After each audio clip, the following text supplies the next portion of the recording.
অবশেষে বাণিজ্য চুক্তিতে পৌঁছালো যুক্তরাষ্ট্র ও ইউরোপীয় ইউনিয়ন। স্কটল্যান্ডের সবুজ গলফ কোর্সে বসে এক ঐতিহাসিক সমঝোতার ঘোষণা দিলেন মার্কিন প্রেসিডেন্ট ডোনাল্ড ট্রাম্প ও ইউরোপিয়ান কমিশনের president Ursula von der lane.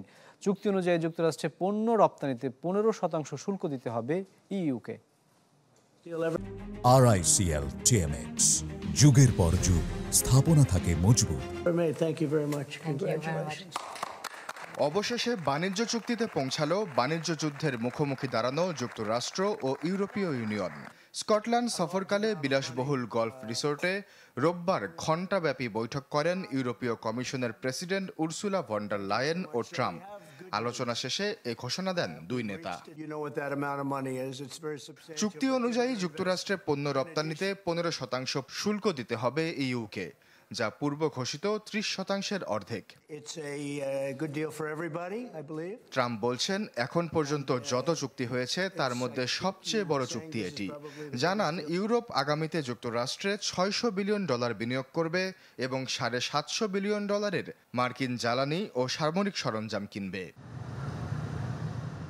নতুন সিদ্ধান্তের আওতায় নির্দিষ্ট কিছু পণ্যের ওপর কোনো ধরনের শুল্কই আরোপ করা হবে না, যার মধ্যে রয়েছে বিমান ও যন্ত্রাংশ, নির্দিষ্ট কিছু রাসায়নিক দ্রব্য, ওষুধ, সেমিকন্ডাক্টর যন্ত্রপাতি, কৃষিপণ্য, প্রাকৃতিক সম্পদ ও গুরুত্বপূর্ণ কাঁচামাল।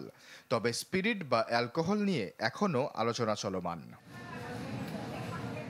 চুক্তির আওতায় কিছু কৃষিপণ্য এবং অটোমোবাইলের ক্ষেত্রে ইউরোপীয় অশুল্ক বাধাগুলো কমানো হবে বলে মার্কিন কর্মকর্তারা জানালেও ইউরোপীয় পক্ষ বলছে এখনও এ বিষয়ে বিস্তারিত আলোচনা বাকি। ট্রাম্প দীর্ঘদিন থেকেই ইইউকে প্রতারণামূলক বাণিজ্য করার অভিযোগে দুষছেন। 2024 সালে ইউরোপের সাথে মার্কিন বাণিজ্য ঘাটতি দাঁড়ায় $235 বিলিয়ন। চুক্তি ঘোষণার পর হুঁশিয়ারি দেন ট্রাম্প, যদি ইউরোপ তাদের বিনিয়োগ প্রতিশ্রুতি পূরণ না করে তাহলে শুল্ক ফের বাড়িয়ে দেয়া হবে। এর আগে 90 দিনে 90টি চুক্তি করার ঘোষণা দিলেও এই সময়সীমার মধ্যে ব্রিটেন, জাপান, ইন্দোনেশিয়া ও ভিয়েতনামের সাথে সাময়িক কাঠামোগত চুক্তি সম্পন্ন হয়েছে।